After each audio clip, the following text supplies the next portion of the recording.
Dito sa Papa Dudut Stories, ikaw ay hindi nag-iisa.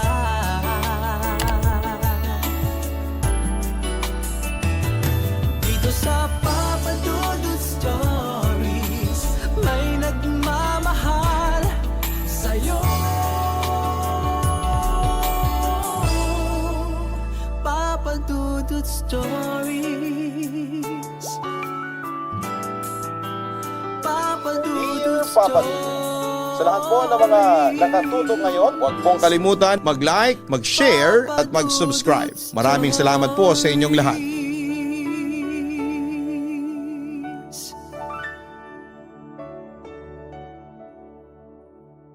Minsan dahil sa kagustuhan nating manatili sa ating comfort zone, natututo tayong mag-settle na lamang sa sitwasyong kinakalagyan natin.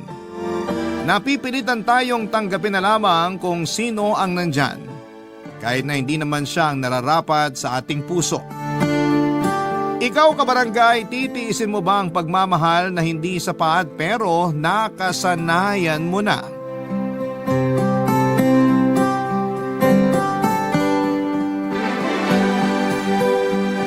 Dear Papa Dudut, magandang araw po sa inyo at sa lahat ng mga nakikinig ngayon.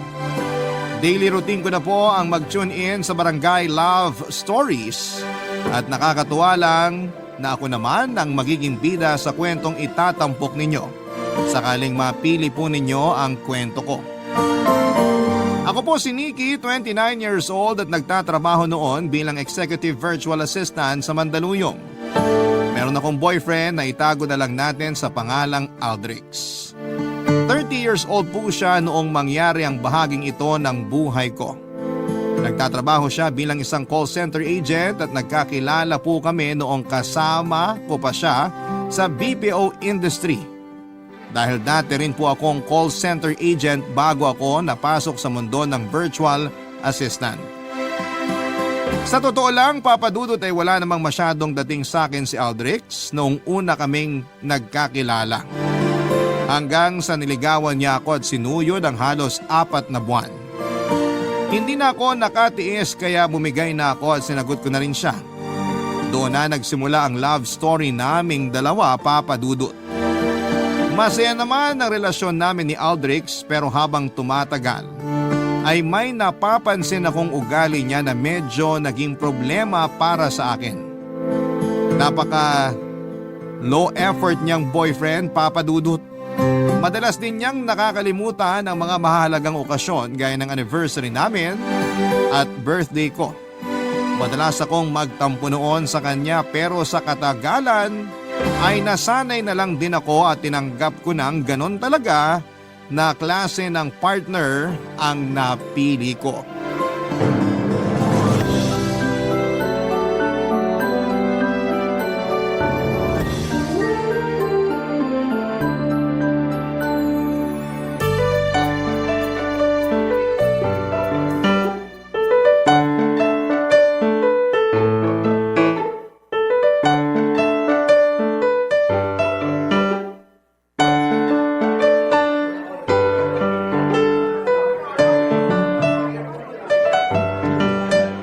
Nasaan na kaya yung si Suzy?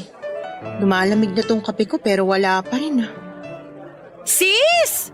Ay, salamat naman. Akala ko bukas ka pa darating eh. Pasensya na sis, pabeso. Makaupo na nga.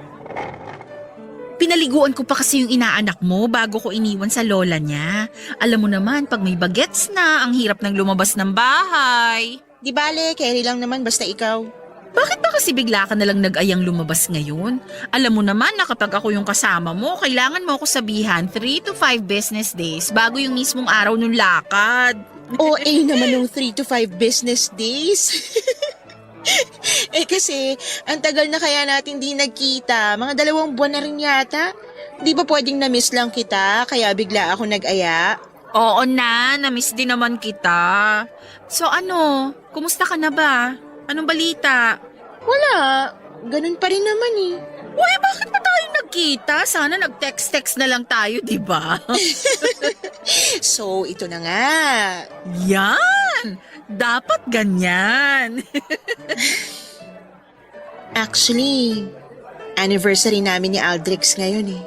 Teka, February 6? Ay, oo nga no. Hoy, bakit nandito ka? Wala eh. Nakalimutan niya yata. Hindi man lang niya ako binati ng happy anniversary bago siya pumasok sa work kanina. Maghapon din ako naghihintay sa bahay kung may darating bang flowers, pero wala rin. Ano ba naman yung si Aldrix? Paano mo natitiis na ganyan yung boyfriend mo? Minsan na nga lang yung anniversary na yan, kinalimutan pa? Baka naman hindi kinalimutan. Nakalimutan lang. Baka busy siya ngayon sa work o baka maraming iniisip. Ewan? Sis, hanggang kailan mo ba ipagtatanggol yung boyfriend mo? Hindi mo deserve yung ganyan, alam mo yan. Hindi naman sa pinagtatanggol ko. Binibigyan ko lang siya ng benefit of the doubt. Mabait naman si Aldrix eh. Tsaka, lagi naman niyang sinasabi sa akin kung gaano niya ako kamahal. Hindi ko naman sinabing hindi siya mabait. Pero syempre, kailangan mo rin ng taong ma-effort. Yung tipong hindi lang sinasabi sa'yo na mahal ka niya. Yung sanang ipinapakita rin, di ba? Sa bagay. Oo nga. Tandaan mo sis, actions speak louder than words. Walang kwenta yung kaka-I love you niya kung hindi niya naman maalala kung kailan yung anniversary niyo. Wala talaga, kahit text man lang. Parang normal na araw na lang eh. Alam kong pang ilang beses ko na to sinabi sa'yo. Pero please, hiwalayan mo na yan. Ang dami pang iba dyan. Hindi naman ganun kadali yun. 8 years na kami magkasama. Parang hindi ko na kayang mabuhay nang wala si Aldrix. Masyado na akong nasanay na nasa tabi ko lang siya. Hulaan ko. Naghihintay ka mag-propose sa'yo si Aldrix, no? Oo, matagal na. Umabot na lang kayo ng 8 taon. Wala pa rin, di ba? Ay, sa bagay, hindi na ako magugulat. Anniversary nga, nalilimutan eh. Anong ibig mong sabihin? Masaya na siya sa sitwasyon yung dalawa. Ilang taon na kayong nagsasama sa iisang bubong. Para na kayong mag-asawa. So ano pang kailangan niyang gawin? O edi wala na. Grabe ka naman. Sis, alam mong mahal kita. Pero minsan, kailangan mo talagang ma-real talk. Pero nasa sayo naman yan. Ikaw pa rin na magdedesisyon kung hihiwalayan mo ba si Aldrix o hindi. O bakit parang iiyak ka na dyan? Ay, change topic na nga. Oy, hindi ah. Sanay naman ako. Hindi naman ito yung unang beses na nakalimutan yung anniversary namin. Ay naku, tigilan na natin to. Ang bigat ng usapan. Magkwento ka na lang ng iba para malibang ka. At mawala muna sa isip mo yung Aldrix na yon. Sige na nga. Teka, umorder ka kaya muna ng kape mo? Ay oo nga. Teka muna, o-order na ako. Ikaw ba? Gusto mo ng cake na isasabay dyan sa kape mo? O-orderan kita. Okay na ako. CR muna ako habang umorder ka. Papa Dudut, nag-decide kami ni Aldrix na mag-live-in noong 4 years na kaming in a relationship. Kakaresign ko lamang noon sa BPO company at nagsisimula na sa work from home career ko. Nakaka-stress din maging virtual assistant dahil nga na nasa bahay lamang at minsan ay mas nagiging mahabang oras ng pagtatrabaho ko. Pero okay lang sa akin dahil mas komportable akong magtrabaho sa sarili kong space kesa sa opisina. Nakakatakot lang dahil hindi stable ang trabaho ko bilang isang freelance virtual assistant. Anytime ay pwede akong mawalan ng kliyente. Kaya habang kumikita ako ng malaki noon ay sinasamantala kong mag-ipon para kung sakaling biglaan akong mawala ng trabaho ay may panggastos ako hanggang sa makahanap muli ng panibago. Nang mga panahong yon ay mas malaki ang sinasahod ko kay Aldrix dahil US dollar ang rate ng sweldo ko. Kaya naman mas malaki ang hati ko sa upa ng apartment namin. Pati na rin sa bills at pang-grocery. Wala naman akong reklamo roon pero nakapagtataka lang na hindi sinasabi sa akin ni Aldrix ang mga bagay tungkol sa finances niya. Tuwing tinatanong ko siya kung ano ang pinagkakagastusan niya para sana ma-budget ko ang pera namin. Ayaw niya itong pag-usapan dahil private matter daw at hindi pa naman kami kasal. Para sa akin ay masakit yon dahil sinasabi ko naman sa kanya lahat ng mga expenses ko. Nag-iipon din ako para sa future naming dalawa pero wala akong kaalam-alam kung pinaghahandaan man lang ba niya ang pagpapamilya namin balang araw. Kahit naman girlfriend pa lamang niya ako noon, para na kaming mag-asawa sa tagal naming nagsasama sa iisang bubong. Ipinapaalam ko kay Aldrich lahat ng desisyon ko pagdating sa investments at pera ko. Pero kapag tungkol sa kanya naman ay ayaw niyang magsabi sa akin ng kahit na anong impormasyon, Papa Dudut.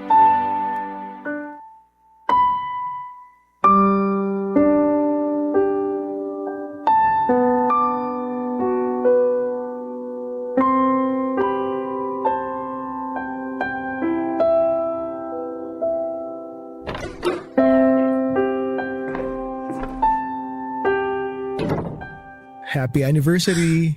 Babe! Nakakainis ka naman eh. Ginulat mo ko ha. Kaya ba buong araw ka walang paramdam kasi may ganito kang plano? Nagustuhan mo ba? Oo naman, babe. Ang ganda. May pa-flower petals at kandila ka pa sa sahig. Special na special talaga. Siyempre naman. Thank you ah. Akala ko talaga nalimutan mo na naman yung anniversary natin. Babe, sorry kung minsan nakaka-disappoint ako Sinusubukan ko naman talaga na magbago. At nakita ko yun ngayon. Kaya salamat, babe. Na-appreciate ko yun. I love you.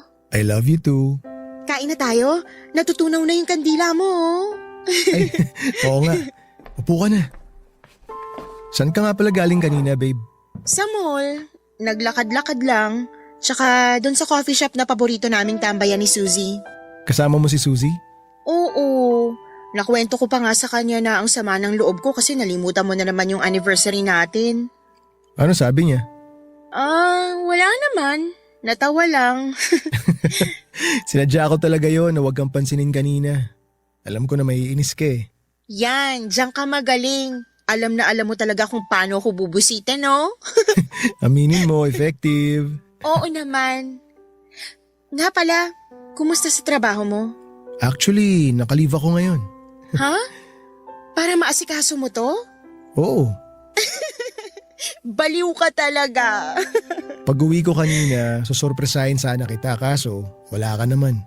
Kala ko di ka na uuwi eh. Kung ganon, matagal mong pinagplanuhan to? Oo. Buti nga umalis ka kanina kasi mas nagkaroon ako ng oras para ihanda tong surprise ko sa'yo dito sa bahay.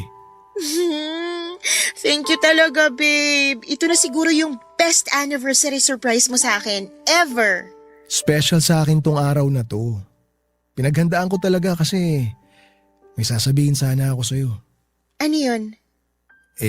Babe, 8 years na rin tayo magkasama. Kaya sa tingin ko, oras na para gawin ko to. Ikaw na kasi talaga yung gusto kong makasama habang buhay. Babe, teka. Bakit may sing-sing ka? Babe, will you marry me? Yes! Siyempre, yes! Hayaan mo, babe. Mula sa araw na to, mas mag-e-effort pa ako para sa'yo. Para mas mapasaya kita. Talaga? Huwag ka mag-alala, babe. Kapalit ng efforts mo para sa akin, pinapangako ko naman na magiging mabuti at maalaga akong asawa sa'yo. I love you. I love you too. Grabe, ang ganda naman itong sing-sing na to. Siyempre naman, pinili ko talaga yung pinakamaganda. Maganda rin kasi yung magsusuot eh. Sus ng bola pa talaga. Pwedeng nambobola ako pero hindi ako sinungaling. Ewan ko sa'yo, kumain na nga tayo, lumalamig na yung pagkain natin oh. Papadudot ng gabing yon ay nangyari na nga ang proposal ni Aldrich na matagal ko nang hinihintay.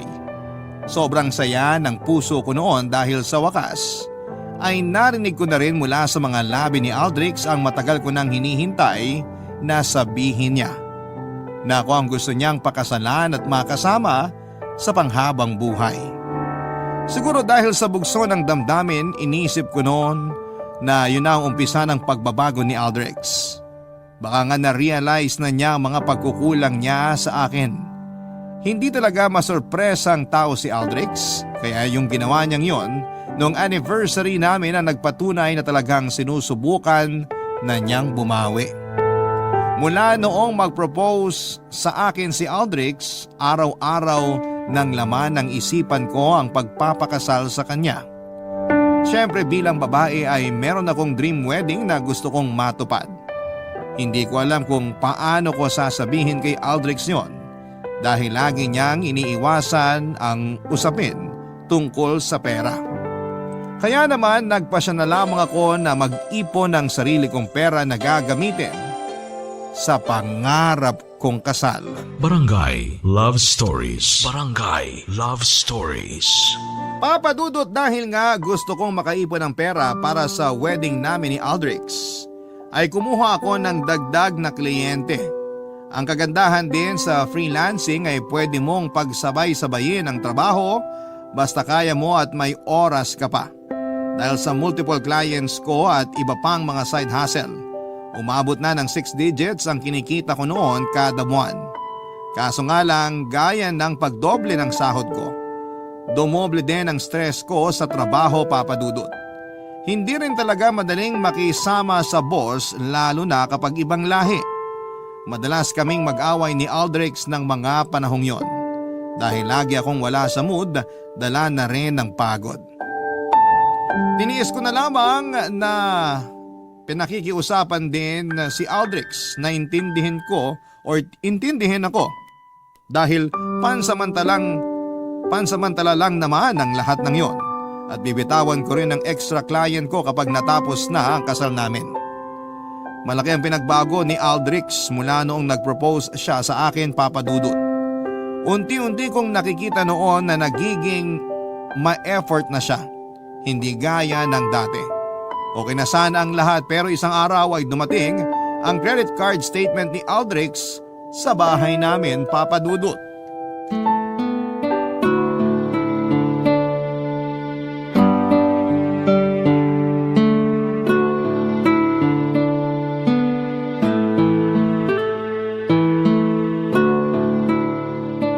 Teka, bigla akong na-miss si Suzy ah. Matawagan nga.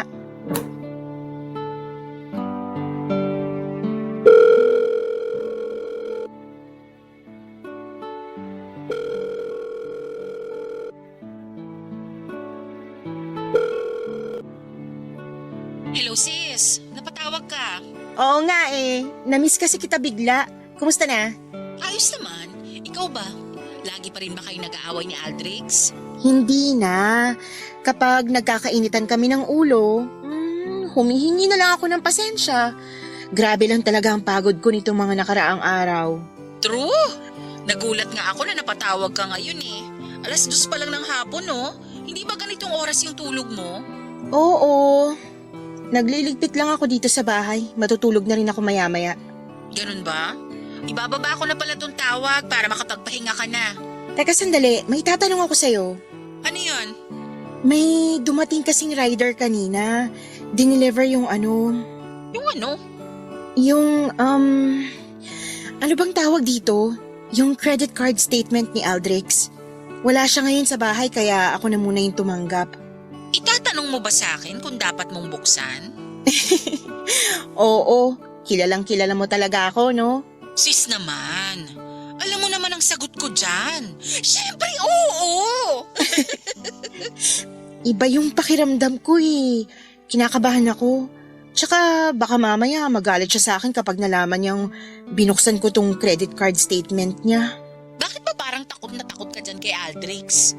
Sis, girlfriend ka niya. May karapatan ka ring malaman kung anong ginagawa niya sa buhay niya, no? Oo nga, pero alam ko kasing magagalit siya eh. Oy, ano kung magalit siya? Hanggang kailan ba niya itatago sa'yo lahat? Ikakasal na kayo, oh. Mabuting malaman mo na lahat ngayon kaysa magsisi ka sa huli. Okay, sige, bubuksan ko na. Shucks, kinakabahan talaga ako. Eto na sis, binuksan ko na. Teka, babasahin ko. Buti naman. Huwag kang matakot dun kay Aldrich. Hello? Sis, nandiyan ka pa ba? Oo, sorry. Teka, ano to? Grabe, ang laki pala ng utang ni Aldrich sa credit card niya. Talaga? Magkano na? Mahigit 160,000. Ha? 160,000? Paano nangyari yun? Ang daming nakalista rito na hotel rooms. Meron pang flower bouquets. At alahas, hindi pa naman kami pumupunta ng hotel kahit isang beses. Oo nga. Saka hindi ka nakakatanggap man lang ng bulaklak kay Aldrich kapag anniversary nyo. Kanino pala napupunta yung mga yon? Noong anniversary namin, maaga siyang umalis. Sabi niya sa akin sa gym siya nagpunta pero nakalagay dito na nagbayad siya ng hotel room. Sis, I'm so sorry. Nung araw na nag-propose siya sa akin, niloloko na pala niya ako noon. Grabe. Hindi ko inakaalam ganyan kalala yung ginagawa ni Aldrich. Kaya pala ayaw niyang pinag-uusapan namin yung pera niya at ayaw niyang ipakita sa akin cellphone niya lalo na yung messages. Yung pala, may tinatago siya. Sabi ko na eh. May katarantaduhan talagang ginagawa yung Aldrich na yan kaya tago ng tago. Ang kapal na mukha. Sis, ibababa ko na muna tong tawag. Kailangan ko lang ng time para makapag-isip. Sige sis, magpahinga ka muna at may trabaho ka pa mamaya. Kung kailangan mo ako, tumawag ka lang ha. Nandito lang ako para sa'yo. Sige sis, salamat ah. Sa susunod mong day off magkita tayo. Gusto mo? Oo sige, itetext na lang kita. Bye. Sige sis, ingat ka lagi. Papa Dudut, hindi ko may paliwanag ang galit na nararamdaman ko noong makita ko ang credit card statement ni Aldrich. Kung kailan engaged na kami at umabot na ng 8 taong magkarelasyon, ay saka ko pa malalaman na niloloko niya pala ako. Parang sampal din sa mukha ko yung nalaman ko dahil nagawa niyang mabaon sa utang para lamang sa ibang babae. Samantalang ako na ilang taon na siyang minamahal ng tapat ay hindi man lang niya mabilhan ng bulaklak kung walang okasyon. At yung okasyon pa na yun ay madalas pa niyang nakakalimutan. Nanliit ako sa sarili ko dahil nagawa kong magtiyaga sa katulad ni Aldrich. Gulong-gulong ang isipan ko noon at alam ko na malaking problema ang papasukin ko kung pakakasalan ko pa rin si Aldrich sa kabila ng lahat ng nalaman kong panloloko niya sa akin. Pero hindi ko rin magawang makipaghiwalay sa kanya noon. Iniisip ko pa lamang na gagawin kong makipag-break ay para nang sasabog ang dibdib ko. Matapos kong buksan at basahin ang credit card statement ni Aldrich, pinupunit-punit ko yon at itinapon sa basurahan na medyo malayo sa apartment namin. Nagpatay mali siya lamang ako noon kaya wala siyang kaalam-alam na bistado ko na ang sekreto niya.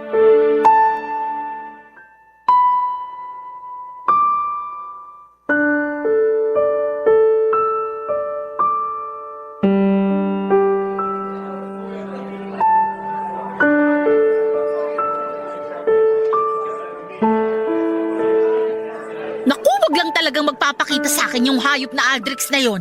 Malilintikan talaga siya sa akin. Hindi ko inakala na magagawa niya sa akin yun. Ang tagal na namin. 8 years. Kailan pa kaya niya ako niloloko? Baka matagal na tapos wala ka man lang kamalay-malay. Anong sinabi niya sa'yo nung kinumpronta mo siya? Hindi ko pa sinasabi sa kanya. Hindi ko alam kung paano ko sasabihin eh. Ha? So kunwari okay lang kayo araw-araw sa bahay? Parang walang nangyari? Ganun? Oo. Paano mo natitiis na hindi suntukin yung mukha ng kumag na yon? Hindi ko talaga kayang hiwalayan si Aldrich. Mahal na mahal ko pa rin siya. Hindi ko alam kung bakit pero kahit anong galit ko sa kanya ngayon, hindi ko pa rin talaga siya kayang mawala. Sis, tatapatin na kita. Huwag ka magagalit ha. Sige. Sis, tanga ka ba? Bakit mo pinapahirapan yung sarili mo? Tanga na akong tanga. Pero siguro naman, pwede ko pa rin siyang patawarin, di ba? Kaya nga siya nag-propose sa akin eh. Ibig sabihin, ako yung gusto niyang pakasalan. Hindi naman yun yung issue, sis. Sige, sabihin na nating patatawarin mo siya sa panluloko niya. Pero paano yung mga utang niya? Okay lang naman sa akin eh. Anong okay? Nahihibang ka na ba talaga? Kapag kinasal na kayo, Lahat ng utang niya, utang mo na rin. Paano yan kung may utang pa siya sa iba? Baka mamaya milyon-milyon na pala, pero hindi mo pa alam. Hindi naman siguro. Anong hindi? Tumagal nga kayo ng 8 years na wala kang kamalay-malay sa katarantaduhang pinagagagawa ni Aldrich eh. Hindi imposibleng may iba pang tinatago sa iyo yon. O ba't hindi ka nagre-react dyan? Hindi ko alam. Hindi ko na alam kung anong sasabihin ko. Pag-isipan mo ng mabuti, sis. Hindi lang si Aldrich ang pakakasalan mo. Lahat ng problema niya, utang niya, kasama lahat yon. Package deal, kumbaga. Isa pa ha, kung nagawa ka niyang lokohin ngayon, kaya niyang ulitin yon kahit kasal na kayo.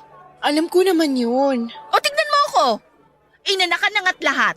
Sumakabilang bahay pa rin yung demonyo kong ex. Walang makakapigil sa isang cheater. Kahit kasal kayo at may anak na, magloloko at magloloko pa rin siya kung gusto niya. Kaya ikaw, naku, umexit ka na habang maaga pa. Sinusubukan ko naman eh. Gusto ko talaga makipaghiwalay, promise. Hindi ko lang talaga alam kung paano. E di sabihin mo sa kanya, nakita mo yung credit card statement at huli mo na siya. Tapos makipaghiwalay ka na. Siguro, saka ko na lang sasabihin pagtapos na yung kasal. Parang wala ka naririnig sa mga sinasabi ko kanina. Ang point ko nga, makipaghiwalay ka na ngayon para hindi na matuloy yung kasal. Mas mahihirapan ka nang kumawala kung kasal na kayo. Nagigets mo ba? Kaya ko naman siyang patawarin sa pambababae niya eh. Yung sa utang niya naman, tutulungan ko na lang siyang bayaran yun. Hindi ko muna bibitiwan yung extra kong client. Labag man sa loob ko, pero buhay mo yan, sis. Sinabi ko na yung tingin kong gigising sa'yo sa katotohanan pero mukhang wala pa rin eh. Sana hindi mo pagsisihan yung desisyon mo. Gulong-gulo na talaga ako. Bahala na. O sige, sabi mo eh. Bahala ka na. Total, ayaw mo rin namang sundin yung payo ko. Nga pala, paano mo na itago kay Aldrich yung papel? Pinunit-punit ko, tapos tinapon ko sa malayo. Nung naitanong niya sa akin kung may credit card statement niya raw ba na dumating, sabi ko na lang, wala pa naman. Sis, please lang ha. Mag-isip kang mabuti. Huwag mong sayangin yung pagkakataon na pwede ka pang umatras. Ayoko lang na magsisi kagaya ko. Mahirap malagay sa alanganing sitwasyon. Salamat sa concern, sis. Huwag ka mag-alala. Handa akong pangatawanan kung ano man yung magiging desisyon ko. Papadudot lumipas ang ilang buwan noon at hindi ko pa rin kinukumpronta si Aldrich. Nagplano na kami para sa kasal at nakatakda na mangyari yon in 2 weeks. Habang nalalapit ang kasal namin ay lalo akong napapaisip kung tama ba talaga ang desisyon kong magpakasal sa kanya. Mahal na mahal ko siya pero alam ko sa sarili kong malaking problema nga ang papasukin ko kung sakaling matuloy ang kasal namin. Nang mga panahong yon ay napareserve na namin halos ang lahat ng kailangan para sa kasal. Pero habang unti-unti kong napagtatanto na hindi ako dapat magpakasal kay Aldrich ay mas lalo naman akong naiipit sa sitwasyon dahil masasayang lahat ng pagod at ginastos namin sa paghahanda sa kasal, Papa Dudut. 2 linggo na lamang kasi bago ang kasal kaya siguradong hindi na papayag ang wedding suppliers na ma-refund kami. Pero gaya nga, Papa Dudut, ng sinabi ko kay Susie, anumang maging desisyon ko ay dapat handa akong panindigan yon. Nang mga panahong yon, Papa Dudut. Barangay Love Stories. Barangay Love Stories. Papa Dudut, kung kailan malapit na ang kasal namin, ay saka pa mas napadalas ang pagkatalo naming dalawa ni Aldrich. Pareho kasi kaming pagod sa pag-aasikaso sa kasal at may kanya-kanya pa kaming trabaho. At nung halos 1 linggo na lamang ang natitira bago ang kasal namin, saka pa lang nag-sink in sa akin na hindi pa pala talaga ako handang magpakasal sa kanya. Natauhan ako noon na hindi pala tama na magtiis ako sa tinitipid na pagmamahal mula sa taong sanay na sana'y makakasama ko sa panghabang buhay. Isang malaking kalokohan kung itatali ko ang sarili ko sa lalaking nakasama ko ng 8 taon pero hindi man lang nagawang magbago para sa akin. Hindi ko dapat pakasalan yung taong hindi kontento at nagawa pa rin akong lokohin kahit na inubos ko na ang sarili ko para sa kanya.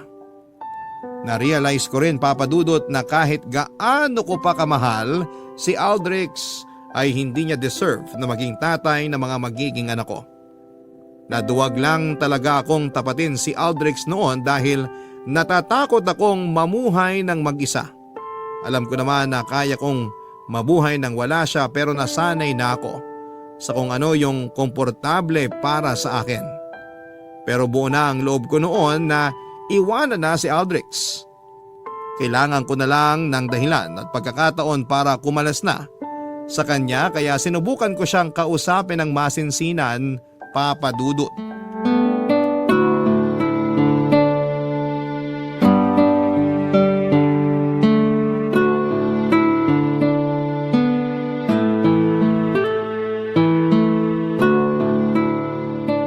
All set na ba tayo para sa kasal? Wala na ba tayo nakalimutan? Mukhang wala na. Okay. Babe, may sasabihin ako sa'yo. Ano yun? Gusto ko sanang pag-isahin na yung savings natin. Total, ikakasal na rin naman tayo. Bakit naman? Anong bakit naman? Ang ibig kong sabihin, hindi ba pwedeng patapusin na muna natin yung kasal bago natin pag-usapan yan? Kapag kinasal na kasi tayo, ako na rin hahawak ng pera nating dalawa. Mas okay yun kasi ako naman talaga yung namamalengke at nag-aasikaso sa mga bayarin natin. Alin ba mas gusto mo? Araw-araw na allowance o bibigyan kita ng budget mo for a week? Ha? Bakit biglang may ganyan? Isa pa pala, mula ngayon, kung hindi mo sasabihin sa akin kung anong password ng cellphone mo, alisin mo na lang yung lock, okay? Teka, sandali nga muna. Bakit parang pinupulis mo naman ako?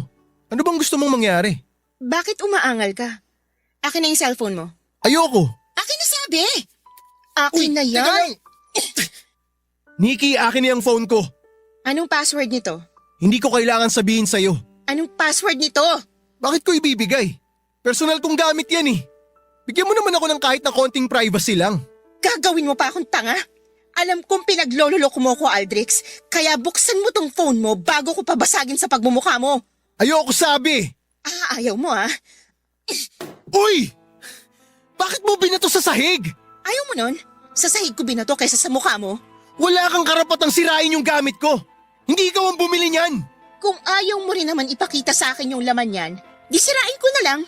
Sa dami ng katarantaduhang ginawa mo sa akin, kulang pa yung cellphone mo para makabawi. Ano bang sinasabi mo? Wala naman akong ginagawa sa'yo ah. Tama na!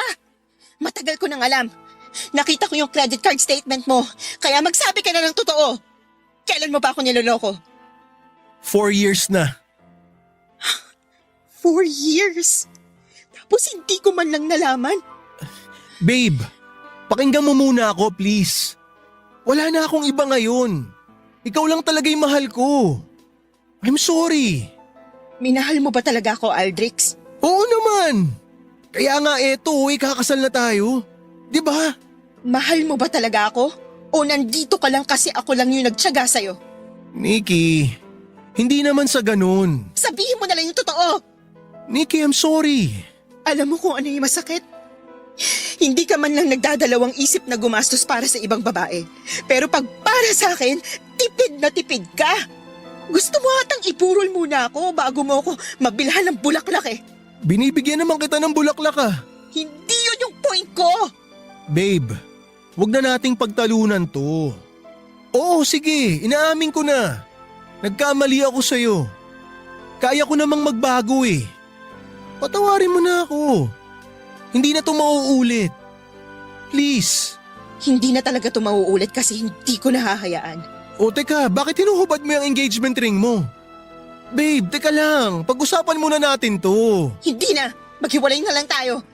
Ito, isasauli ko na lang tong singsing sa'yo. Mas kailangan mo yan.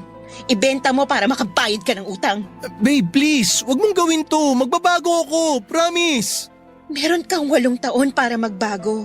Pero hindi mo naman nagawa, di ba? Siguro yan ka na talaga. Salamat na lang sa 8 years pero hanggang dito na lang tayo. So ano? Baliwala na lang sa'yo yung 8 taon? Wala man lang ba ako nagawang tama o nagawang mabuti para sa'yo kahit minsan? Sa tono mo, parang gusto mong palabasin na ako pa yung masama ah. Huwag mo kong simulan. Mabibilang ko sa 10 daliri yung pwede mong isumbat sa akin pero kapag ako yung nanumbat sa'yo, baka hanggang bukas tayo rito. Hindi naman sa nanunumbat ako. Pero hindi ka ba nanghihinayang sa 8 taon natin? Hindi. Bakit ako manghihinayang? Matagal ko nang pinaglalamayan tong relasyon natin. O paano yung kasal? Kung kailan maayos na yung lahat, tsaka pa nangyari to. Paano yung mga ginastos natin para dun? Huwag mo nang intindihin yon. Halos lahat naman ng ginastos para sa lintik na kasal na yan pera ko. Susubukan kong kausapin yung suppliers kung papayag pa sila na mag-refund tayo.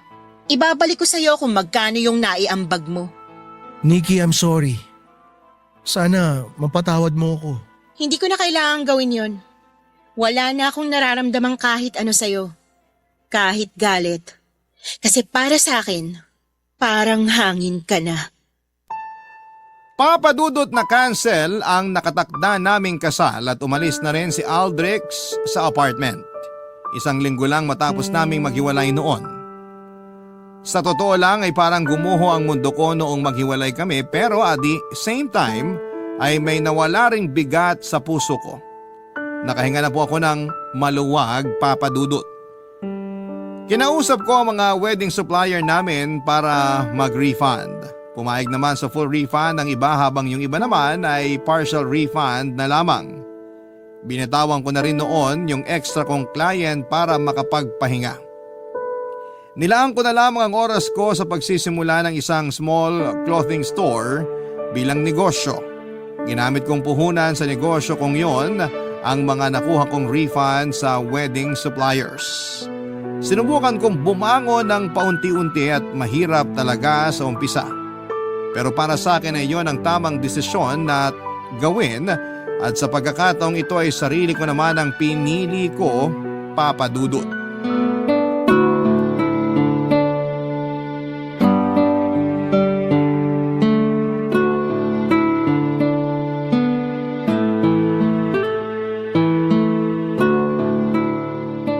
Ang ganda na rito sa apartment mo, sis. Maliit lang pero maaliwalas, no? Naalala mo ba yung unang punta mo rito? Nung bagong lipat pa lang kami ni Aldrich? Medyo dark pa yung kulay ng pader kaya mukhang masikip. Nakiusap ako noon sa landlord na pinturahan ng puti. Ayun, pumayag naman. Oo nga pala. Grabe, parang kailan lang itinutulungan pa kitang magligpit kasi kalilipat mo lang. Tapos ngayon, tinutulungan naman kitang magligpit kasi aalis ka na. Bilis ng panahon, no? Si ano nga pala? Si Aldrich, kumusta na? Nasa na yun ngayon? Hindi ko alam Block na siya sa lahat ng social media ko. Wala na akong balita kung nasa na siya ngayon. Ay, nakakatuwa naman.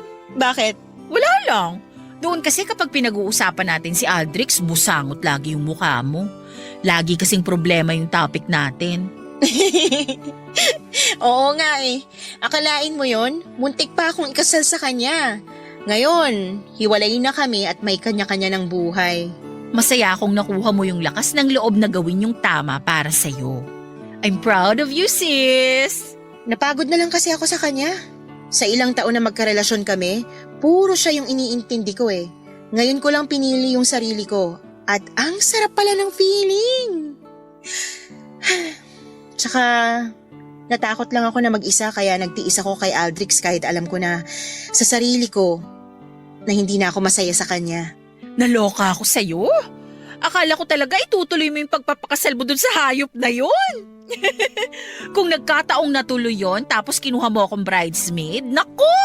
Masasabunutan ko siya pag nakita ko.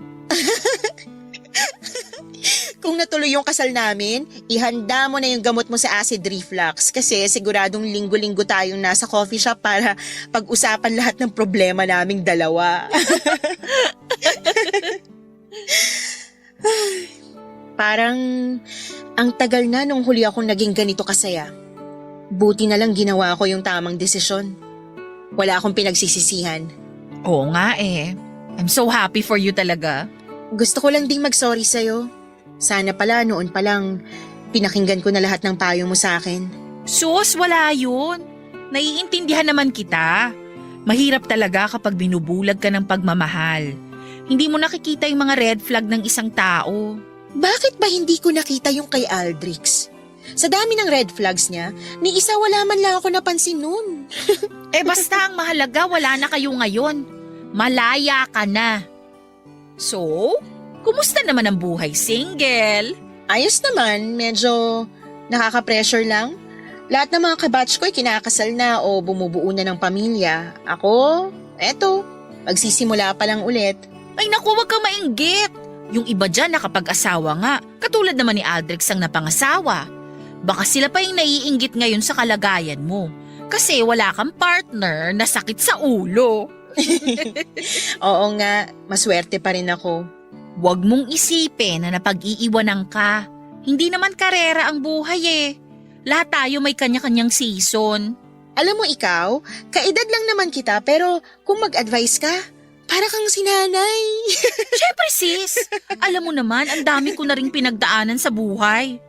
Kung maibabalik ko lang sana, pinag-isipan ko ng mabuti lahat ng naging desisyon ko. Okay lang yan. At least, kahit matinding pagsubok yung pinagdaanan mo, nabiyayaan ka naman ng cute at malambing na bagets, 'di ba? Fruit salad ka dyan sis. Speaking of nanay, kumusta pala si tita? Ayos naman. Masaya siya kasi uuwi na ako ron sa amin. Namiss niya daw ako. Mamimiss din kita sis. Sana naman bisitahin mo pa rin ako dito ha. Oo naman. Mag-iipon nga ako para bumili ng sasakyan. Kung gusto mo, everyday pa kitang puntahan dito eh.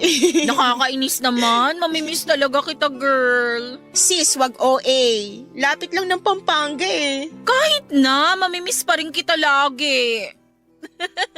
Magligpit na nga tayo. Puro tayo kwento. Mabuti pa nga.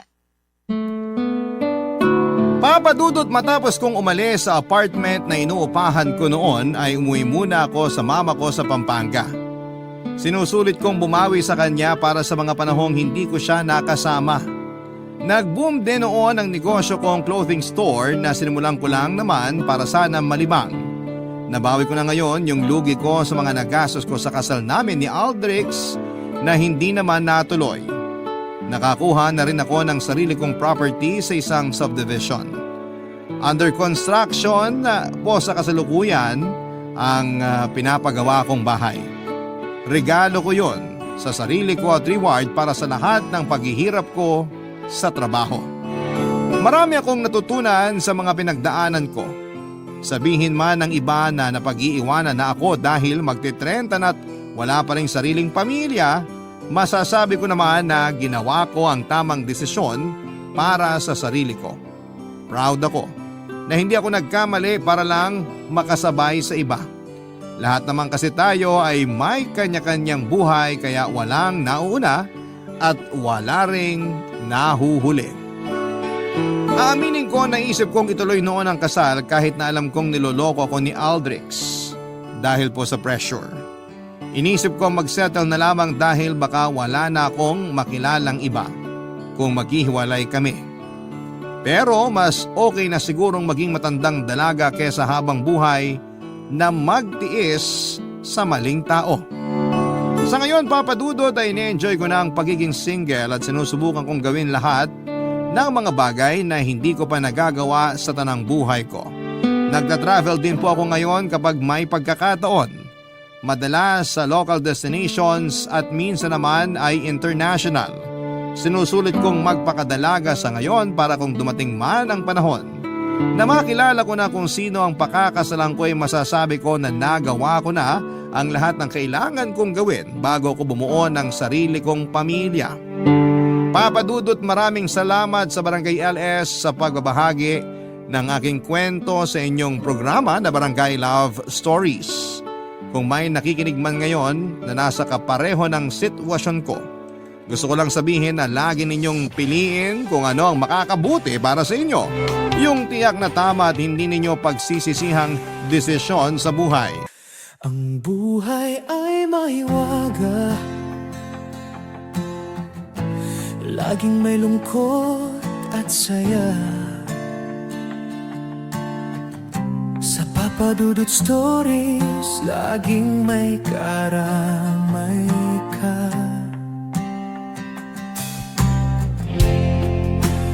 mga problemang kaibigan.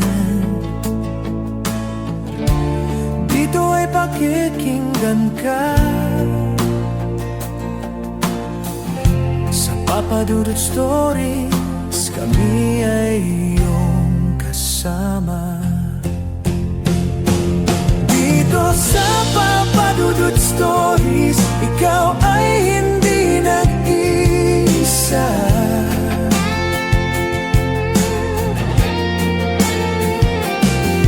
Dito sa Papa Dudut Stories, may nagmamahal sa'yo.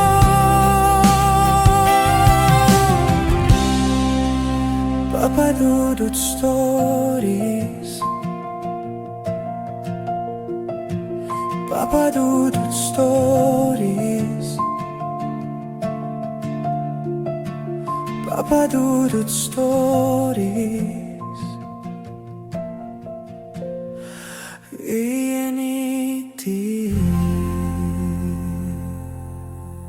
Dito sa Papa Dudut Stories, ikaw ay hindi nag-iisa.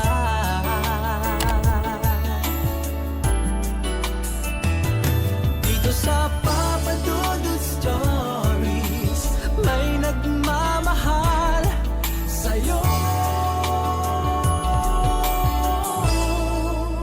Papa Dudut Stories,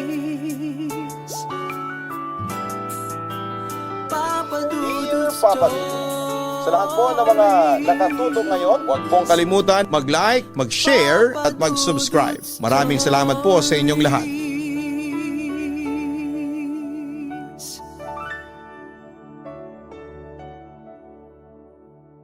Hindi matatawaran ang sakripisyo ng isang ina, sapagkat mula paggising sa umaga hanggang pagtulog sa gabi, tayong mga anak pa rin ang iniisip nila. Isang patunay na hindi lamang sila ilaw ng tahanan, kundi sila rin ang haligi ng tahanan na pwede nating sandalan. Ikaw, kabarangay, ano ang kaya mong gawin para sa iyong ina, para tumbasan ang mga naging sakripisyo niya? Dear Papa Dudut, magandang araw po sa iyo at sa mga nakatutok sa inyong programa. Nung minsan ko pong napakinggan ang mga kwento ninyo sa Spotify, na-inspire din po ako na magpadala ng liham sa inyo para i-share ang kwento ko. Tawagin niyo na lamang po ako sa pangalang Calvin. Yan po kasi ang nickname ko, taga La Paz po ako sa Leyte. Sa ngayon po ay 21 years old na ako at kasalukuyang nag-aaral sa kolehiyo sa kursong architecture. Papa Dudut, ang tiyahin ko ang nagpalaki sa akin. Mula nang kupkupin niya ako ay mama na ang gusto niyang itawag ko sa kanya. 7 years old na ako nung iwan ako ng nanay ko. Hindi raw kasi pinanagutan ng tatay ko ang tunay kong ina, kaya siguro nawalan siya ng amor sa akin. Buti na lamang at mapagmahal talaga si mama, kaya hindi niya ako pinabayaan. Lahat ng responsibilidad na iniwan ng biological mother ko ay siya na ang sumalo. Mula nang iwan ako ng nanay ko ay wala na akong naging balita pa sa kanya. Hindi ko na rin siya hinanap dahil kontento na ako kay mama at kina lolo't lola na lagi akong kinukumusta.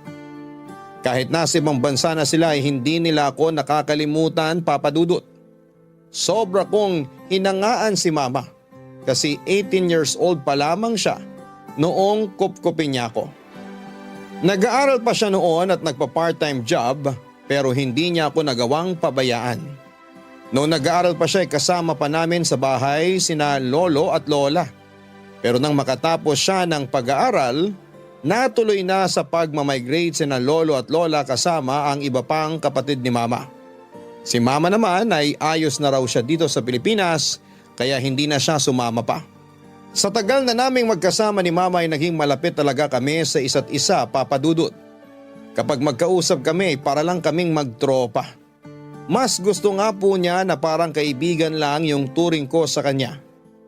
Pero syempre hindi ko pa rin inaalis ang pagbibigay ng respeto sa kanya dahil para sa akin, Siya na talaga yung magulang ko, Papa Dudut.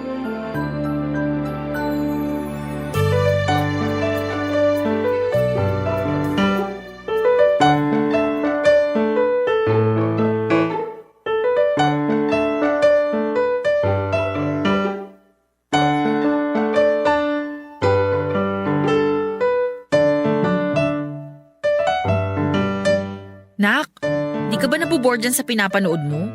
Replay na lang yan ng game kanina. Hindi na exciting kasi alam mo na yung resulta. Di ko napanood kanina ma, may klase ako eh. Gusto ko lang makita kung paano nanalo yung paborito kong volleyball team. Sus, parang kailan ka lang nahilig sa panunood niya na. Mukhang naimpluwensyahan ka na ng best friend mo. Nga pala ma, may itatanong pala sana ako. Ano yun? Pwede mo ba ako turuan magluto? Kahit simpleng putahe lang. Para kanino ka naman magluluto? May nililigawan ka na ba, Nak? Wala pa naman, gusto ko lang talaga matuto. Wala pa, pero may bala ka na. Tama? Sige, kunwari na lang hindi ko kayo nakita ng girl best friend mo na magka-holding hands sa mall. Ha? Nakita mo kami? Oo, nakita ko kayo. Oh, ba't ganyan yung reaction mo? Wala ka namang dapat ikahiya eh. Binata ka na at alam ko rin naman na mabait yung best friend mo. Di ba't siya yung dahilan kung bakit ka pumapasok Man naman eh. Sige, tuksuin mo ako ng ganyan. Pag ikaw nagkaroon ng manliligaw, minuto kitang tutuksuin. Sus, wala na akong planong magka-boyfriend. Kita mo naman, busy na ako sa trabaho ko. Nasasabi mo lang yan kasi wala pang nanliligaw sa'yo. Kung meron man, papasa naman kaya sa'yo. Bakit naman sa akin nakadepende yun ma? Eh syempre, gusto ko yung makakasundo mo, yung makakabanding mo rin pag wala ako. Sus, kaya ko naman mag-adjust. Hindi naman magiging mahirap para sa akin yung pakikisama. Mas challenging pa nga yata yung paghahanap mo ng boyfriend eh. Ilang taon ka na kaya? Ilang taon ng ano ha?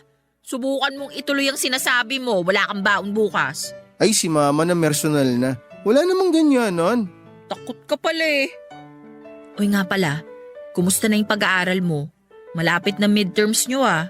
Nakapag-review ka na ba? Teka, paano mo nalaman ma? Nakita ko sa exam permit mo. Nasa wallet ko yung exam permit ko ah. Pinakailaman mo Bago yung… ka mag-isip ng kung ano, nahulog yung wallet mo nung isang araw kakamadali mo. Eh ayun, nakabukas. Kaya nakita ko yung permit mo. Buti nga nakita ko bago ka makaalis eh. Kaya pala. Nagtaka ako nun kung paano napunta sa bag ko yung wallet ko eh. Ang alam ko kasi sinuksok ko yun sa bulsa ko bago ako pumasok. Ay, pero bukod sa exam permit mo, may iba pa akong nakita. Anong nakita mo ma? Gusto mo talagang sabihin ko pa? May nakita akong kondom sa wallet mo. Ma, hindi mo na dapat pinakikialaman yung mga bagay na yun. Anong hindi? Paano kung makabuntis ka ha? Hindi porket gumagamit ka ng proteksyon 100% ng safe yon. Sigurado akong pinag-aralan nyo rin yan nung high school ka pa lang. Kaya sana naman, hindi mo makalimutan. 20 years old na ako ma. Alam ko na yan kahit hindi mo sabihin sa akin. Eh so, tatahimik na lang ako at hindi makikialam, ganun ba? Mama mo ako, diba? Ma, hindi ko naman sinabi na tumahimik ka na lang. Ang akin lang, syempre, nagbibinata na ako. May personal din akong buhay, kaya sana, bigay mo na sa akin yun. Ay, hindi ko gustong maging kontrabida sa personal mong buhay. Gusto lang naman kitang paalalahanan. At saka kahit 20 ka na, bata ka pa rin para magkaanak. Ma, normal lang na mag-explore kaming mga lalaki sa edad naming to. Sigurado naman ako na nag-iingat ako eh. Tsaka isang beses ko pa lang naman yung ginawa. O ayan na, kahit nakakahiya. Sinabi ko na para di ka na mag-isip dyan. Sorry nak, nag-aalala lang talaga ako. O siya, pagkatapos mong manood, mag-review ka na ha? Okay ma. Papa Dudut, yun po ang unang beses na kinontra ko si mama at aaminin ko na medyo nakaramdam ako ng inis sa ginawa niya. Pero mabuti na lamang at marunong kaming makinig sa isa't isa. Naintindihan ko rin naman na nakapakanan ko lang ang iniisip niya. Kaya nakinig din talaga ako sa kanya, Papa Dudut. Tungkol naman sa panunukso sa akin ni mama sa best friend ko. Totoo naman po yon na matagal na akong may gusto sa kaibigan ko. Pero pareho naming priority ang pag-aaral Kaya kahit nagkakaintindihan na kami ay hindi ko pa rin siya nililigawan. Saka na lang pag nakagraduate kami. Nang minsang bumisita sa bahay ang pinaka malapit na kaibigan ni Mama, aksidente ko pong narinig ang pag-uusap nila. Pinag-uusapan nila yung tungkol sa pagiging single ni Mama sa loob ng maraming taon. Napangiti na nga lang ako noon nang sa wakas ay pumayag siya na makipag-blind date naman kahit minsan. Sa tulong ng kaibigan niyang yon. At hindi ko nga akalain na may magugustuhan siya kaagad, Papa Dudut.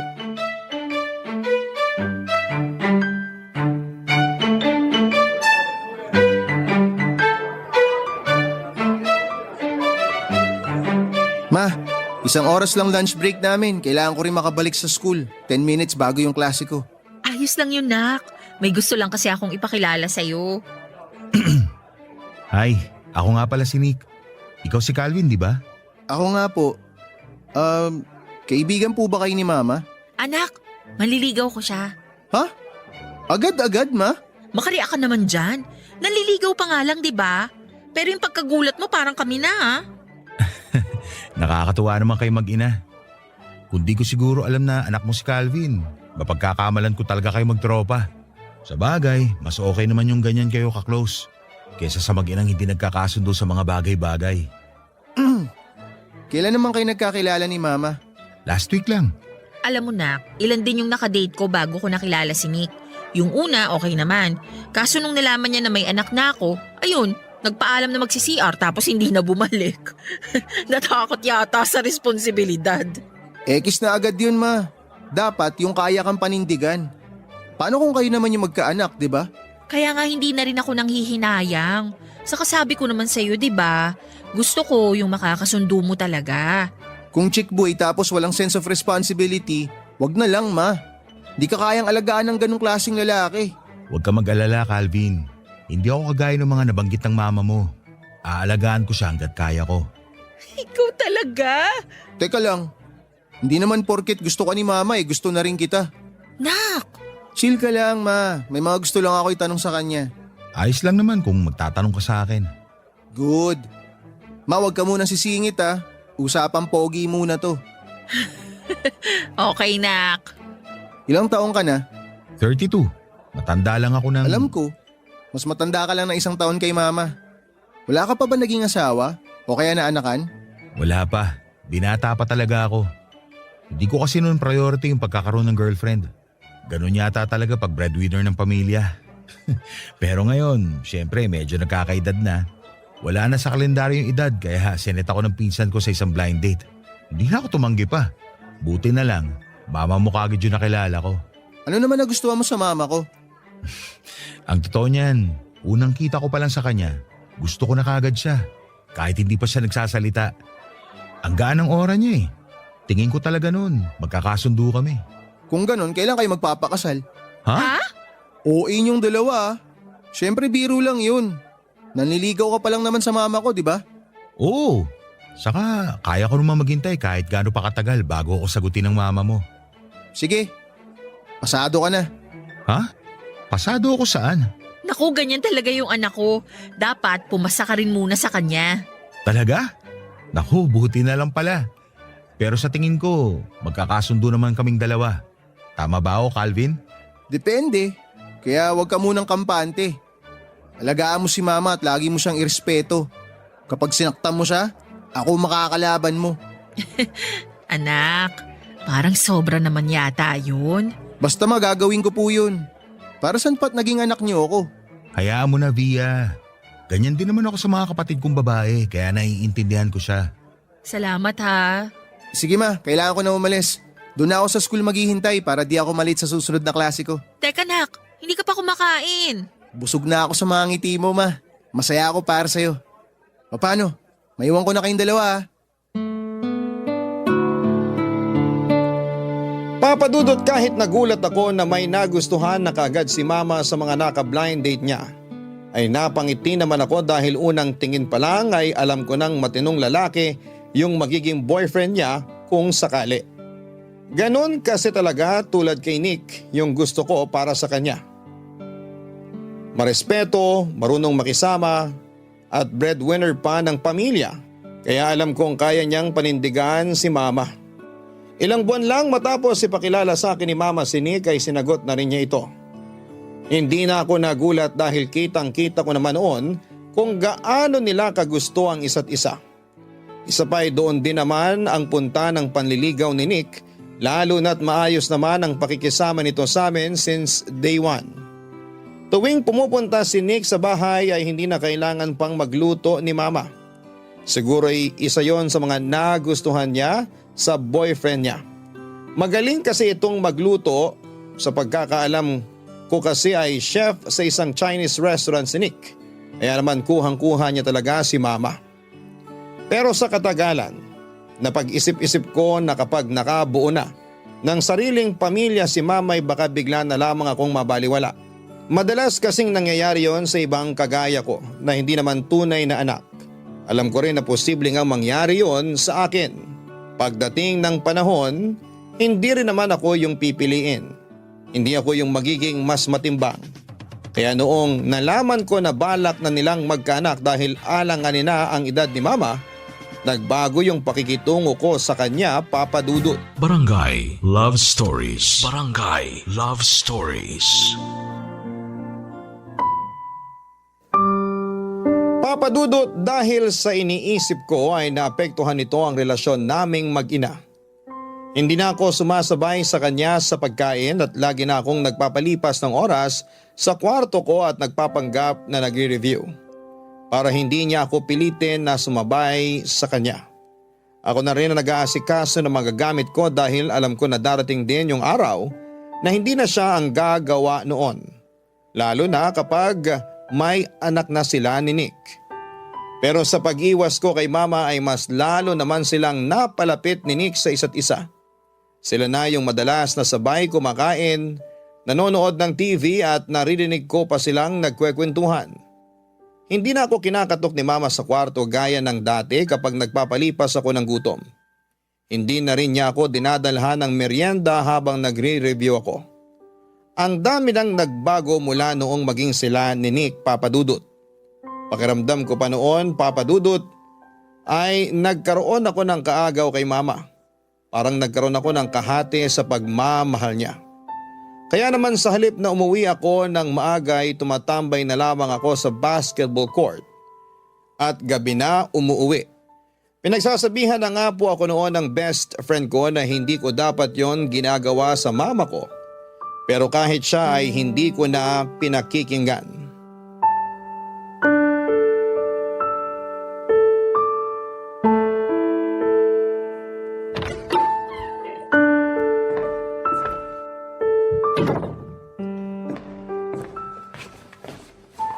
Bakit ngayon ka lang? Gabi na. Linyahan ng mga nanay. Linya ko talaga yon kasi ako yung nanay mo. Calvin, tapatin mo nga ako. May problema ka ba? Pakiramdam ko kasi nitong mga nakaraang araw lumalayo ka na sa akin. O baka naman may ginagawa ka ng kalokohan. Kita mo na, Ma. Bilis mo manghusga. Di ka naman ganyan dati, ah. At hindi ka rin ganyan dati. Ano ba tong ginagawa mo, ha? Baka mamaya, nagpapabaya ka na rin sa pag-aaral mo. Di ako nagpapabaya sa pag-aaral ko. Kung ganon, may problema ka ba sa school? Bakit ka nagkakaganyan? Kanina pa ako tawag ng tawag sa'yo pero hindi mo sinasagot. Anak naman, nag-aalala rin ako. Sana naman hindi mo nakakalimutan na may nanay ka pang naghihintay sa pag-uwi mo. Talaga ba, Ma? May naghihintay pang nanay sa akin? Eh ang busy-busy mo nga dun sa Nick na yun eh. Sa sobrang saya nyo, di mo na ako napapansin. Ano? Paano hindi napapansin? Eh wala namang nagbago sa atin kahit naging kami naninik ah. Saka Tito Nick, yun ang dapat na itawag mo sa kanya. Hindi kayo magkaedad lang kaya dapat matuto ka ring rumispeto dun sa tao. Respeto? Wow! Paano ko i-respeto yung taong nilalayo ka sa akin? Sige nga, Ma, sabi mo nga. Hindi ako inilalayo sa'yo ni Nick. Saan ba nanggaling yung idea na yan? Hindi mo ba napapansin, Ma? Kayo na lang palagi ni Nick yung magkasama. Kayo na yung sabay lagi kumain, kayo na rin yung sabay manood ng TV. Minsan nga lumalabas pa kayo ng di ko alam eh. Eh di ba sa'yo na rin mismo nanggaling na kapag personal na buhay, bigay ko na sa'yo yon? Eh di ganun din rin sa akin? Saka sa ating dalawa ako yung mas matanda. Nasa tamang edad na ako para doon. Ikaw nag-aaral ka pa at kailangan mo pang magtapos bago ka mag-focus sa ibang bagay. At yung sinasabi mo na kami lang lagi ang sabay kumain? Di ba lagi ka namang nagkukulong sa kwarto mo? Akala ko busy ka sa pag-aaral kaya hindi na kita iniistorbo. Yung paglabas namin, hindi ko na yun kailangan pang ipaalam sa'yo. Grow up, Calvin. Hindi ka na dapat ganyan mag-isip. Dumating lang yung Nick na yon, nagbago ka na, ma. Siguro kaya ka nagkakaganyan kasi nagpaplano na kayo magka-baby, no? Pag may anak na kayong dalawa, wala na akong ganap dito sa bahay na to. Baka nga paalisin mo na ako eh. Ano? At bakit ko naman yun gagawin sa'yo? Anak kita. Hindi kita paalisin dito kahit na magkaroon pa kami ni Nick ng mga sarili naming anak. Ikaw yung panganay ko. Kahit anong mangyari, may lugar ka na sa puso ko at sa buhay ko. Kung gano'n naman pala, bakit parang di ko na yun maramdaman? Sorry kung hindi yun ang nararamdaman mo. Pero anak, hindi totoong lumalayo na ako sa'yo. Ikaw yung gumagawa nun sa akin. Akala ko nga parte lang talaga yun ang pagbibinata mo. Kaya unti-unti ko na rin sinasana yung sarili ko. Pero masakit din pala. Mahirap din pala kasi nasanay na ako na sobrang close tayo. Nasanggang dikit tayo. Hindi na natin pwede ipilit yung ganun, ma. Kasi ngayon may Nick ka na sa buhay mo. Hindi na pwedeng lagi tayo magkasama. Lalo na pag nagkaanak kayo. Masakit yun, ma, sa totoo lang. Pero ngayon pa lang sinasanay ko na yung sarili ko. Para pag nangyari yun, kaya ko na. Di na ganun kasakit. Kung ganun, bakit iba yung pinaparamdam mo sa akin? Hindi ba dapat ngayon natin sinusulit yung panahon na nagkakasama pa tayo? Tapos ngayon, ganyan pa yung ginagawa mo. Gabi ka na umuuwi. Pinag-aalala mo ako ng sobra. Paano kung may mangyari sa'yo sa labas? Ma, sige na, tama na. Pagod ako eh. Gusto ko na magpahinga. Pero anak, kailangan nating pag-usapan ng maayos. Pasensya na pero walang magandang patutunguhan tong usapan nating to. Parehong mataas mga emosyon natin. Di tayo magkakasundo. O sige, magpahinga ka na muna.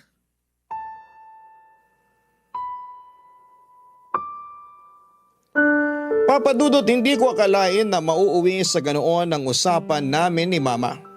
Yon ang unang beses na napagtasan namin ng boses ang isa't isa. Pero kahit nasabi ko na yung mga gusto kong sabihin sa kanya ay parang gusto ko rin yung pagsisihan noong panahong yon. Pagkatapos kasi ng gabing yon ay mas lalong napalayo sa akin si Mama. Ipinagluluto niya pa rin ako ng almusal bago pumasok sa school. Work from home na lamang kasi siya noon kaya mas marami na siyang oras sa bahay. Pero kung kailan naman lagi na siyang nasa bahay ay saka naman kami nagkaroon ng distansya sa isa't isa. Kung noon ay araw-araw pa niyang inaabot sa akin yung baon ko, sa pagkakataong yon, inilalapag na lamang niya sa dining table yung allowance ko para sa buong linggo. Kahit gabi na akong umuuwi ay hindi na rin niya ako sinisita. Tuwing oras naman ng pagkain ay tinatawag niya ako para magkasabay kami pero hindi rin naman kami nag-uusap. Nalungkot po ako noon, Papa Dudut, parang namiss ko bigla yung makulit kong nanay. Alam ko rin naman po na kasalanan ko rin kung bakit naging ganon ang pakikitungo ni Mama sa akin. Hindi ko siya pinakinggan. Hindi ko siya binigyan ng pagkakataon na ayusin yung di namin pagkakaunawaan. At mas lalo pang nadagdagan yung lungkot na nararamdaman ko nang marinig ko yung naging pag-uusap nila ni Nick, Papa Dudut.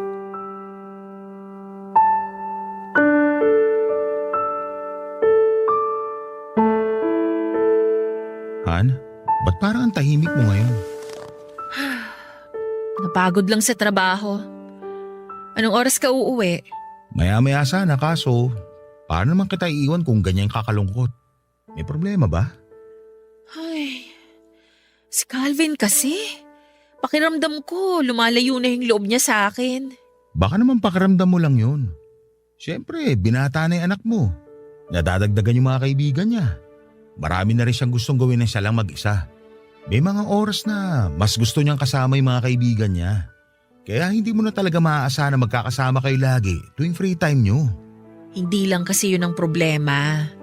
Nagkasagutan kasi kami nitong nakaraan lang. Ha? Bakit naman? Nagtatampo na pala yung anak ko kasi pakiramdam niya. Nagkakaroon siya ng kaagaw dahil sa'yo. Kaya ayun, Parang inilalayo na niya yung loob niya sa akin. Napag-usapan nyo na ba ulit yung tungkol dyan? Kailangan nyo linawin yung hindi nyo pagkakaunawaan. Pag tumagal pa yan, baka hindi na talaga kayo magkaayos niyan. Gusto ko naman siyang kausapin tungkol doon. Pero sa naging reaksyon niya kasi nung nakaraan, mukhang hindi pa siya handang pag-usapan yun. Subukan mo lang. Alam mo, kung hindi kasi ikaw yung mauuna, hindi kayo makakapag-usap. Siyempre, marirealize din ni Calvin yung mga mali niya. Kaya malamang, mahihiya yun na makipag-usap sa'yo tungkol sa hindi nyo pagkakaunawaan. Nakakalungkot pa rin kasi. Alam mo ba, sinabi niya sa akin na kapag may anak na tayo, mawawala na siya ng ganap dito sa bahay. Hindi ko alam kung bakit niya naisip yun. Anak ko siya. At mahal na mahal ko siya, Nick. Kaya imposibleng mangyari yung sinasabi niya. Han, naiintindihan kita. Pero naiintindihan ko rin siya. Nag-a-adjust pa kasing anak mo. Sabi pa niya, sasanayin na niya yung sarili niya sa ganon. Kasi hindi na raw kami pwede na laging magkasama. May punto naman siya, Han. Hindi lang talaga kayo nagkaunawaan. Sa ginagawa kasi ng anak mo, gusto niya rin tayo bigyan ng privacy. Sinasacrifice niya yung oras na pwede pa kayo magkasama para mas makilala natin yung isa't isa. Ganon ba talaga yun? Oo, Han. Ganun yun. Nakalimutan mo yata na lalaki rin ako. Siyempre, kung meron man na mas makakaintindi sa kanya ngayon, ako dapat yun. Bakit ganon eh? Ako naman yung nanay niya. Ako dapat yung mas nakakaintindi nun. Nagawa mo naman lahat bilang ina sa kanya. Hindi ka nagkulang. May mga bagay lang talaga na hindi mo na kontrolado bilang mama niya. Lalo na nagbibinata na siya. Nagmamature. Siguro minsan, baka kapagpakita pa rin siya ng immaturity. Pero wala naman siyang magiging improvement kung hindi siya dumaan sa ganun. Alam mo, hindi talaga ako nagsisisi na ikaw yung pinili ko. Kasi ngayon pa lang, alam ko nang hindi ka lang sa anak natin magiging mabuting ama, kundi pati na rin kay Calvin. Salamat, Han, ha? Buti na lang nandyan ka palagi para sa akin. Drama naman. Basta ha, mag-usap ulit kayo ni Calvin.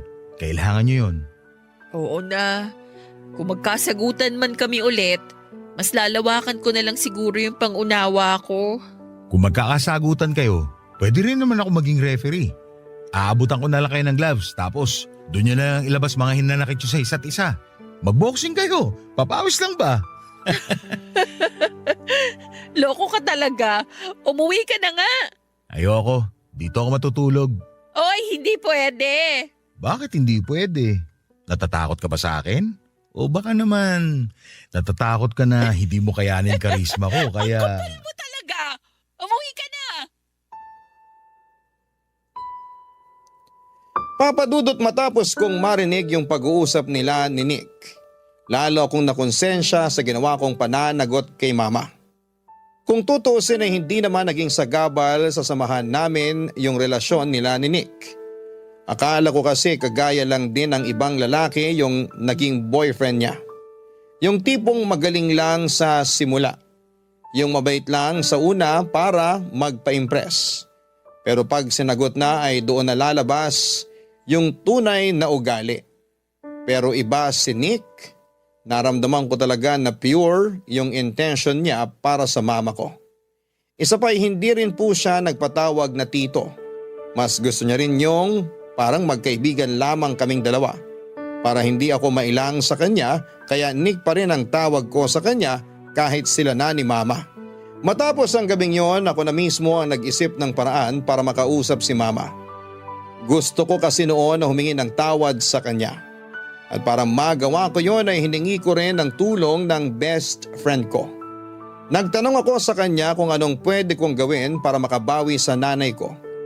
Hindi ko na kasi kakayanin kung tatagal pang ganon ang pakikitungo namin sa isa't isa. Kung merong mang mas dapat magbaba ng pride sa amin, ako yon at hindi si mama. Sa laki ng utang na loob ko sa kanya. Nilawakan ko pa sana yung pangunawa ko at hindi naging makasarili. Pero bago ko yon magawa ay may isang pangyayari na nagpayanig sa katatagan ko noon, Papa Dudut. Barangay Love Stories. Barangay Love Stories. Papadudot, akala ko noon ay narealize ko na kung gaano kahalaga sa akin si mama. Pero may isang bagay pa pala ako na hindi natututunan noon at napagtanto ko lang yon dahil sa nangyari. Nasa school pa ako noon, wala yung instructor namin para sa pang-alaunang klase kaya tumambay muna kami sa basketball court. Sinundan naman ako ng best friend ko. Gusto niya raw kasing kumustahin yung problema namin ni mama. Pero wala akong maikwento sa kanya dahil hindi pa naman kami nakakapag-usap.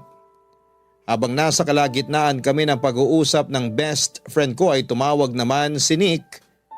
Papadudot, para akong binuhusan ng malamig na tubig nang sabihin niya sa akin na balak na ni mama na sumunod kina lolo at lola sa abroad. Katatapos lang daw nilang mag-usap noon at nag-aasikaso na rin si mama ng mga requirements. Kung ano na ang iniisip ko ng sandaling yon, Papadudot. Iniisip ko na baka nasawa na si mama sa akin kaya nagpasya na lamang siyang sumunod kina lolo at lola. Maaga akong umuwi noon sa pagbabaka sakali na mabago ko pa ang isipan ni mama. Pero sa pag-uwi ko ay hindi siya ang naabutan ko, Papadudot.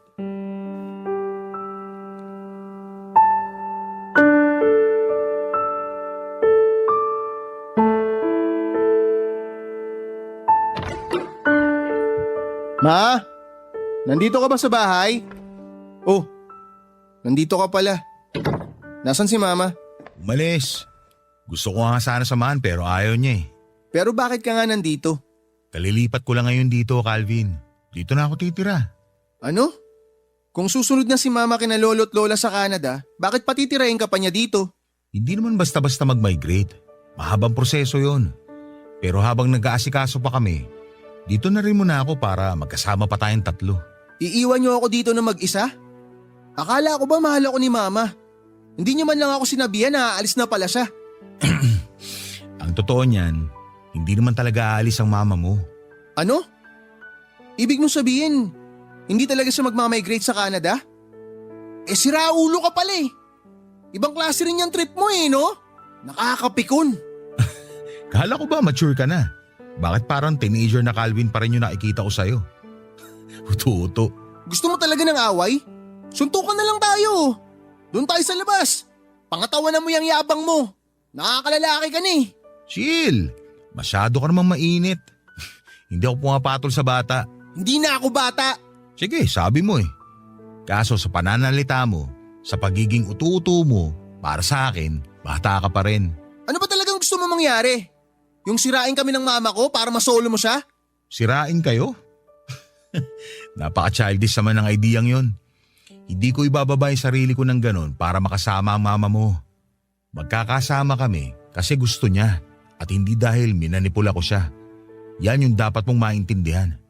Alam mo, kaya ako sinabi na may balak na umalis yung mama mo kasi gusto kong makita yung magiging reaksyon mo.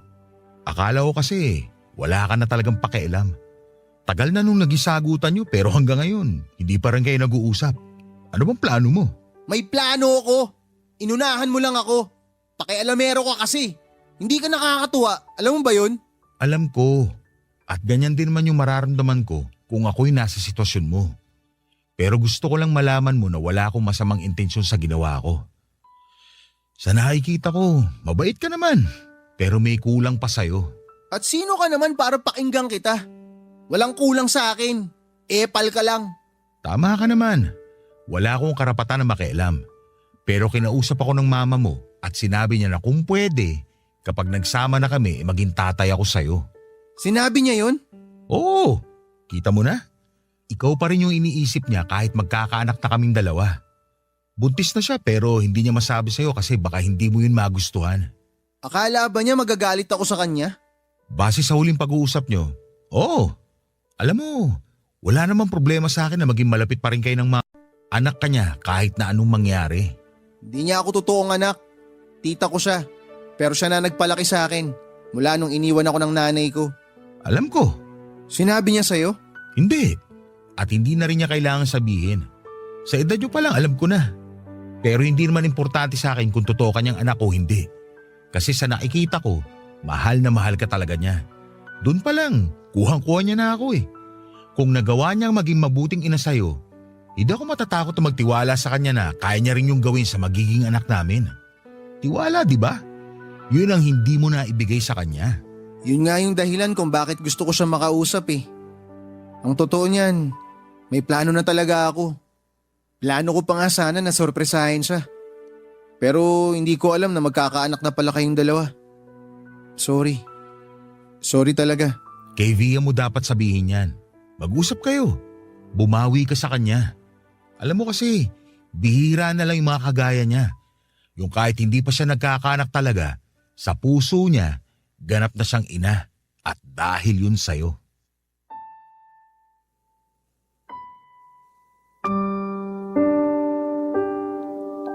Papa Dudut, kahit na hindi naman talaga ako umiiyak at napaluha ako sa sinabing yon ni Nick, marami akong na-realize sa ginawa niyang yon. Doon ko napagtanto na marami pa pala akong hindi nauunawaan.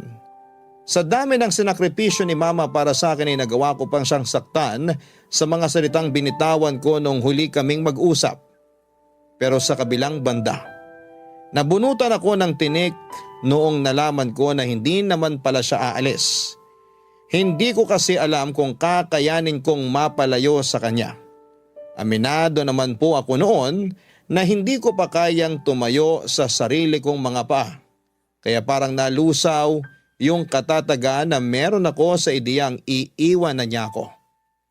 Tama naman po si Nick.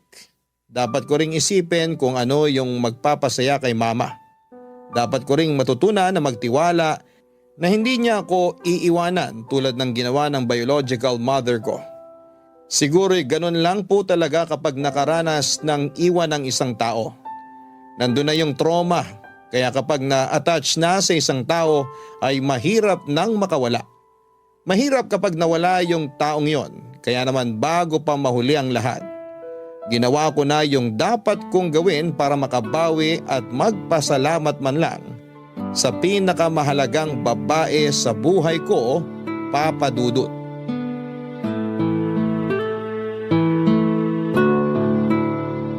Wow! Sinong nagluto ng almusal natin ngayon? Mukhang masarap ah. Sino kaya yung may nagawang kasalanan sa inyo, ha? Mukhang malaki yung nagawang kasalanan sa dami ng pagkaing hinanda eh. Umami na yung gustong umamin. Ma, So ikaw yung may pakana nito? Anong nagawa mo, Nak? Nakabuntis ka ba? Kaya… Ann, kumalma ka muna. Painggan mo muna si Calvin. May importante siyang sasabihin sa'yo. Totoo ba yun, Nak? totoo ma. Gusto ko kasi sanang mag-sorry sa nangyari dun sa huli nating pag-uusap. Sa tingin ko, sumobra ako nun. Naging selfish ako. Hindi ko naisip na bukod sa pagiging nanay ko, may personal ka ring buhay. At hindi lang ako yung may karapatan na maging masaya. Sus, ang drama naman ng anak ko. Ayos na yun. Alam mo, bago mo pa to maisip, plano ko na rin sana talaga na kausapin ka. Pero naunahan mo na ako eh.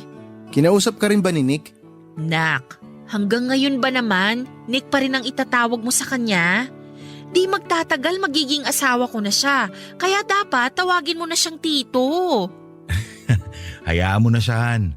Ako rin naman may gusto nun. Lakas kaya makatanders ng tito. Kaya mas okay na yung magtawagan na lang kami sa pangalan para cool. Ay nako, magkakasundo nga talaga kayong dalawa. Pero seryoso anak, kinabahan ako kanina ha. Akala ko kasi nakabuntis ka na kaya kailangan mo nang bumawi sa akin. Praning din talaga to si mama eh. Sabi ko naman 'di ba, isang beses ko lang ginawa yung kalokohan na yun. Nadala lang ako sa tuksuan ng tropa. Alam yan ni Nick. Pag ganitong edad kasi ma, tutuksuin ka talaga pag di ka pa nabibinyagan. So bad influence pala yung mga tropa mo. O dahil dyan, hindi ka lalabas ng bahay ng isang buwan ha? Ma, isang buwan? Nick, tulungan mo naman ako kay mama. Bahala ka dyan. Daldal mo kasi. Kung di mo yung sinabi, edi safe ka sana. Hugas plato ka muna ng isang buwan. Di ba, Han? Hindi lang hugas plato. Maglalaba rin yan. Grabe, hustisya naman oh. Hustisya ka pa dyan? Teka nga, bago tayo magkalimutan, kumusta na yung best friend mo? Umamin ka na ba sa kanya? Siyempre, hindi pa. Ayun lang, mahina. Naku, mukhang kailangan mo tong i-coach, Han. Mag one-on-one kayo para matutong manligaw tong binata ko. Kala ko ba graduate muna ako bago ako magka-girlfriend? Ay, nagbago na isip ko. Baka kasi maagawan ka pa ng iba. Botong-boto pa naman ako dun sa best friend mo. Si mama naman nakakalimot na. Di ba pag personal na buhay? Oo na. Hindi na ako makikialam. Pero, hindi ka pa rin pwedeng lumabas ng bahay ng isang buwan. Kaya pagkatapos nating kumain, sisimulan mo na yung hugas plato mong parusa. Tama ako? O tama ako? Mga babae talaga. Laging tama. Pero seryoso ma. Salamat ah. Oh, para sa naman yan? Kasi kahit na may pagkakataon ka na sumama na lang kina lolo't lola sa Canada, hindi mo pa rin ginawa. Aba, syempre naman. Nandito ka eh. Saka di ba nga, okay na ako rito. Hindi ko kailangan ng snow sa Canada. Okay na ako sa kinayod na yelo ng halo-halo. Alam mo ba ma, pinagtripan ako nito ni Nick. Sabi niya may plano ka raw pumuntang Canada. Ano? Sinabi niya yun sa'yo? Oo ma, nagmadali tuloy ako umuwi nun. Plano ko nga sanang itago yung passport mo para di ka makaalis eh. Ganon? So pinagtripan ka pala ni Nick? Binabawi ko na yung parusa ko sa'yo. At ikaw, Nick, dahil intrimitido ka, ikaw yung maghuhugas ng plato mamaya at sa susunod pang mga araw. Han, ba't naman ako nadamay dyan? Papa Dudut, napakaswerte ko po talaga dahil napakabuti ng nanay na nagpalaki sa akin. Hindi man siya yung nagluwal sa akin, ay higit pa sa pagiging ina ang nagawa niya. Sa laki ng sakripisyong ginawa niya noon ay parang nagkaroon na rin ako ng ama sa katauhan ng mama ko. Kaya naman po yung inaasam-asam kong diploma ay sa kanya ko rin iaalay pag nakatapos na ako sa kolehiyo. Sa ngayon, Papa Dudut, ay kasal na sina Mama at Nick. Nakapanganak na rin si Mama, kaya ako naman ang taga-alaga niya sa kapatid ko tuwing wala akong pasok sa school. Konting panahon na lang din po at gagraduate na ako. Balang araw may pagmamalaki rin ni Mama na may anak na siyang arkitekto. Tungkol naman sa biological mother ko ay hindi pa rin siya nagpaparamdam. Kahit na hindi na ako alagain pa tulad noong iniwan niya ako kay Mama. Hindi rin po ako nagtanim ng galit sa kanya.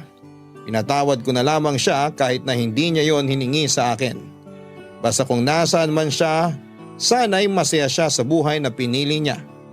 Hindi ko na rin po inalam kung sino yung tatay ko kasi para sa akin ay buo na yung pamilya na meron ako. Si Mama, si Nick at yung bunso kong kapatid. Hanggang dito na lamang po ang kwento ko, Papa Dudut. Maraming salamat po sa paglalaan ninyo ng oras para ibahagi ang kwento ng buhay ko. Ang buhay ay mahiwaga, laging may lungkot at saya. Sa Papa Dudut Stories, laging may karamay ka.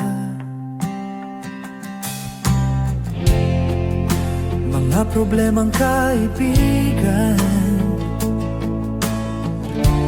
dito ay pakikinggan ka. Sa Papa Dudut Stories, kami ay iyong kasama. Dito sa Papa Dudut Stories, ikaw ay hindi nag-iisa.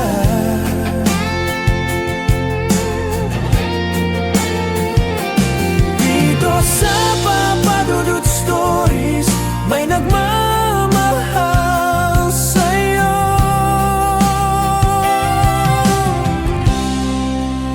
Papa Dudut Stories, Papa Dudut Stories, Papa Dudut Stories.